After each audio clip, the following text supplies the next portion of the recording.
Welcome in R today session. पहा, आपण आज पाहणार आहोत दशांश अपूर्णांक व त्यावरील 4 मूलभूत क्रिया यातील एक बेसिक कन्सेप्ट. ठीक आहे, रेडी आहेत सगळे? ओके, चला बघा, या पाठामध्ये जो उपघटक आहे दशांश अपूर्णांकाची बेरीज तो आपण आज अभ्यासणार आहोत.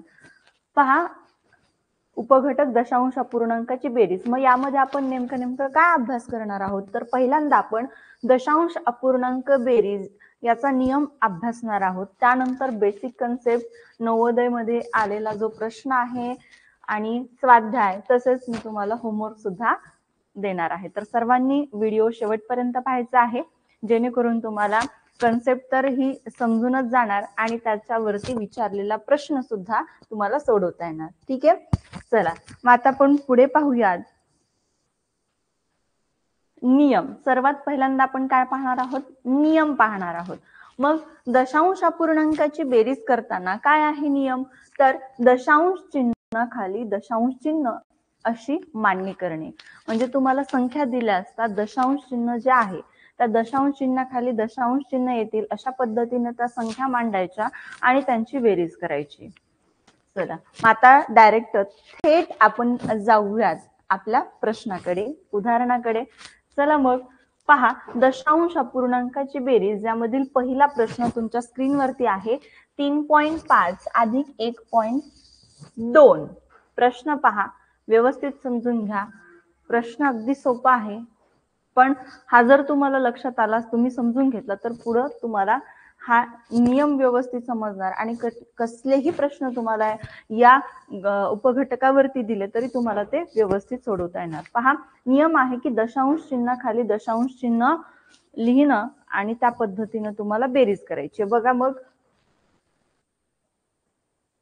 या ठिकाणी पहिली संख्या आहे काय?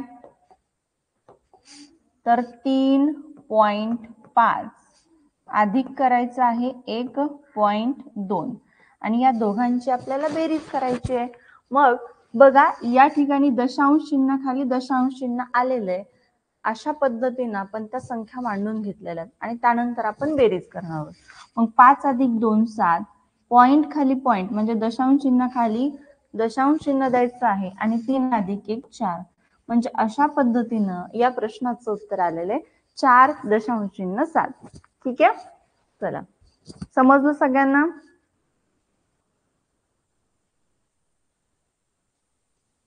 ओके, यानंतर पुढचा प्रश्न पाहूयात आपण.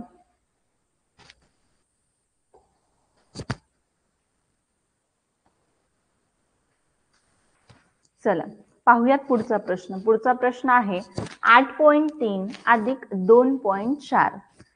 पटकन आपल्याला उदाहरण मांडून घ्यायचंय. अशा पद्धतीच्या दशांश अपूर्णांकाची बेरीज असेल किंवा वजाबाकी असेल, तुम्हाला काय करायचंय? तुम्हाला आडव्या मांडणीत त्यांनी दिलेलं असेल उदाहरण, तरी सुद्धा तुम्ही अशी उभी मांडणी मांडून घ्यायची आहे या पद्धतीने. बघा, 8.3, मग पॉइंट खाली पॉइंट द्यायचाच आहे. आता बघा, दुसऱ्या संख्येच्या उजवीकडे बघा, पॉइंटच्या उजवीकडे 4 हा अंक आहे आणि डावीकडे 2 अंक आहे. म्हणजे पॉइंट खाली पॉइंट येणं गरजेचंच आहे आणि तोच नियम आहे की पॉइंट खाली पॉइंट मांडून त्या पद्धतीने संख्या तुम्हाला अरेंज करून नंतरच त्याची बेरीज करायची आहे. मग या ठिकाणी 8 अधिक 4 होणार 7. दशांश चिन्हाखाली दशांश चिन्ह उत्तरामध्ये पण तुम्हाला द्यायचंच आहे आणि 8 आणि 2 10. म्हणजे आपलं अचूक उत्तर आहे 10.7. समजलं सगळ्यांना?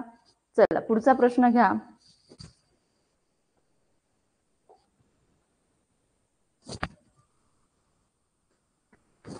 पहा, पुढचा प्रश्न 13.54 अधिक 11.23 यांची आपल्याला बेरीज करायची. तर सेम प्रोसेस, दशांश चिन्हाखाली दशांश चिन्ह येतील अशा पद्धतीने तुम्हाला संख्या मांडायच्यात आणि नंतर त्यांची बेरीज करायची आहे. मग या ठिकाणी 13.54 अधिक 11.23 पटकन याची बेरीज करायची. बघा, पॉइंट खाली पॉइंट लिहिलेला आहे, त्या पद्धतीने संख्या अरेंज केलेली. आता आपण बेरीज करूयात. मग 4 अधिक 3 होणार 7, 5 अधिक 2 7, पॉइंट खाली पॉइंट आलाच पाहिजे. 3 अधिक 1 4, 1 अधिक 1 2. सो फायनल तुमचा आन्सर याचा असणार आहे 24.77. चला, समजलं सगळ्यांना? ओके, नेक्स्ट क्वेश्चन घ्या. मग पुढचा प्रश्न पहा. 3.7 अधिक 2.5. प्रश्न व्यवस्थित समजून घ्या. 3.7 अधिक 2.5. मग 7 अधिक 5 12, हातचा आला 1, पॉइंट खाली पॉइंट आलाच पाहिजे. 3 अधिक 1 4, 4 अधिक 2 6. सो आपलं फायनल आन्सर याचं 6.2 असणार. पहा या ठिकाणी पुढचा प्रश्न.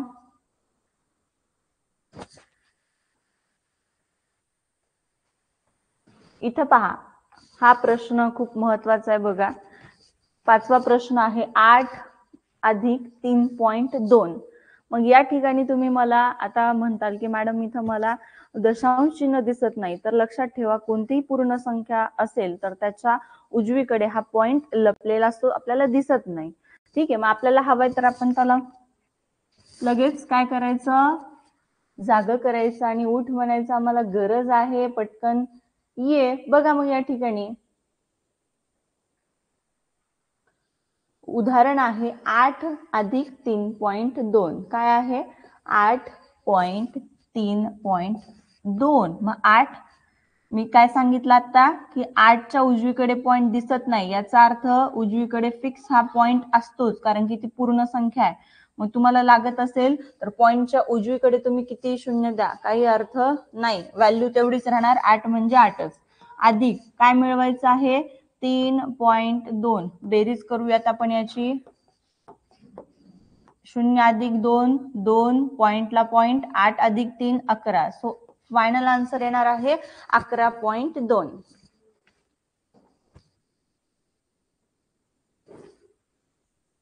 पुढील प्रश्न 6वा प्रश्न पहा. 7.5 अधिक 4. आता या ठिकाणी पण लगेच तुम्हाला समजलं की काय, 4 ही पूर्ण संख्या, पूर्ण संख्येच्या उजवीकडे पॉइंट असतो. मग 7.4 अधिक, बघा बरेच जण ज्यांना नियम माहित नाही किंवा कुठं पॉइंट असतो संख्येच्या दिसला नाही तर असं जर ज्यांना माहित नाहीये ते डायरेक्ट असं लिहितात आणि त्यांचं उत्तर चुकतं. 4 हा इथेच आला पाहिजे आणि याच्या उजवीकडे पॉइंट असतो, कारण की ती पूर्ण संख्या. मग पुढे तुम्ही 0 द्या, नो प्रॉब्लेम. मग 5 अधिक 0 5, पॉइंट खाली पॉइंट, आणि 7 अधिक 4 11. सो फायनल आन्सर असणार आहे 11.5.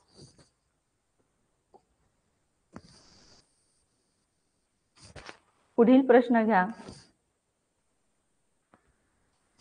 7वा प्रश्न 83.2 अधिक 2.17. पहा, मग आपण व्यवस्थित उदाहरण मांडून घ्यायचं आहे. म्हणूनच तुम्हाला सांगितलं आहे की आडवी जरी मांडणी तुम्हाला दशांश अपूर्णांकाची बेरजेची दिलेली असेल तरी तुम्ही उभ्या मांडणीत मांडून घ्या व्यवस्थित, आणि त्यानंतर करा. आपला नियम लक्षात ठेवा की दशांश चिन्हाखाली दशांश चिन्ह येतील अशा पद्धतीने त्या संख्या मांडायच्यात आणि त्यानंतरच त्याची बेरीज करायची आहे. मग इथं 83.2 अधिक इथं काय 2.17. बघा या पद्धतीनं मांडून घ्यायची आणि आता आपण बेरीज करून घेऊयात. मग इथं तुम्हाला संख्या दिसत नाहीये कोणतीच, हवी आहे तर 0 येतो मदतीला, मग 0 घ्यायचा. ठीक आहे, मग 0 अधिक 7 7, 2 अधिक 1 3, पॉइंट खाली पॉइंट, 3 आणि 2 5, 8 आला 8. सो फायनल आन्सर तुमचा असणार आहे 85.37.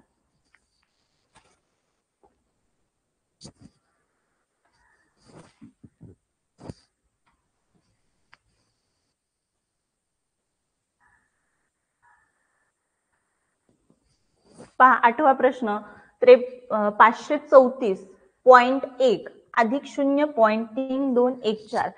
आता यांची आपल्याला बेरीज करायची. पटकन दशांश चिन्हाखाली दशांश चिन्ह येतील अशा पद्धतीने आपल्याला मांडणी मांडून घ्यायची आहे. मग घेऊयात.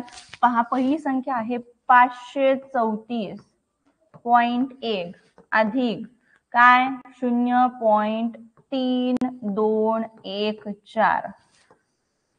मांडले, पॉइंट खाली पॉइंट, बघा दशांश चिन्ह खाली दशांश चिन्ह आलेले. अशा पद्धतीनं संख्या तुम्हाला मांडून घ्यायची आणि नंतर त्याची बेरीज करायची. मग या ठिकाणी तुम्हाला संख्या दिसत, अंक दिसत नाहीये कोणता, तर शून्य येतो मदतीला, शून्य घ्या, काही हरकत नाही. आता व्यवस्थित झालं सगळं. आता आपण बेरीज करून घेऊयात. इथं तुम्ही घेतले नाहीत तरी काहीच हरकत नाही, जरी घ्यायचे असतील तरी शून्य हा डिजिट तुम्हाला घ्यायचा आहे.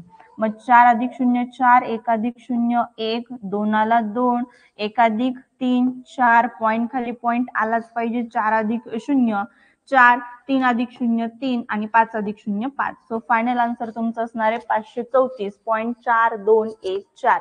हे तुमचं अचूक उत्तर असणार आहे. चला झालं, घ्या मग नेक्स्ट क्वेश्चन. पहा, हा जो प्रश्न आहे तर हा प्रश्न तुमच्या नवोदयच्या फायनल एक्झाम मध्ये आलेला आहे, जो की 2021 मध्ये आलेला आहे. म्हणून या घटकाची तुम्हाला व्यवस्थित तुमचा अभ्यास असणं गरजेचं आहे. जरी बेरीज असली तरी त्या बेरजेचा अचूक असा नियम तुम्हाला माहिती असणं गरजेचं आहे. मग तोच नियम वापरून आपल्याला हे उदाहरण सोडवायचं. चला तर मग आपण मांडून घेऊयात व्यवस्थित पद्धतीनं. संख्या तुम्हाला मांडायच्यात बघा. 7.7, दुसरी संख्या आहे 7.07. मग 7 पॉईंट खाली पॉईंट नंतर 07. त्यानंतर तिसरी संख्या आहे 7.007 आणि चौथी संख्या आहे 77.0077. या पद्धतीनं व्यवस्थित संख्या अरेंज करून घ्यायच्या आहेत. पॉइंट खाली पॉइंट आलाच पाहिजे, हा नियम लक्षात घ्या आणि त्यानंतरच तुम्हाला बेरीज करता येते. मग या ठिकाणी तुम्हाला शून्य हा म्हणजे इथं संख्या तुम्हाला अंक दिसत नाहीयेत, मग तुम्ही शून्याला मदतीला घेऊ शकता, म्हणजे शून्य घेऊ शकता. ठीक आहे, या पद्धतीनं आता बेरीज करूयात. मग पहा, 0 अधिक 7 7, 7 अधिक 7 14, हातचाला 1, 7 अधिक 1 6, 7ला 7 खाली पॉइंट खाली पॉइंट द्यायचंच आहे येणाऱ्या उत्तरात पण. 7 अधिक 7 14, 14 अधिक 7 21, 21 अधिक 7 28. सो 28 8, हातचाले 2, 7 अधिक 2 9. सो फायनल आन्सर तुमचं असणार आहे 98.7647. हे तुमचं अचूक उत्तर असणार आहे. आता तुम्हाला होमवर्क साठी एक प्रश्न मी देणार आहे. हा प्रश्न व्यवस्थित सगळ्यांनी लिहून घ्यायचा आहे आणि कमेंट सेक्शन मध्ये तुम्हाला तुमचं उत्तर टाकायचं आहे. चला पटकन लिहून घ्या. आणि आजचा व्हिडिओ तुम्हाला आवडला असेल तर लाईक करा, शेअर करा आणि सबस्क्राईब करा चॅनलला. चला.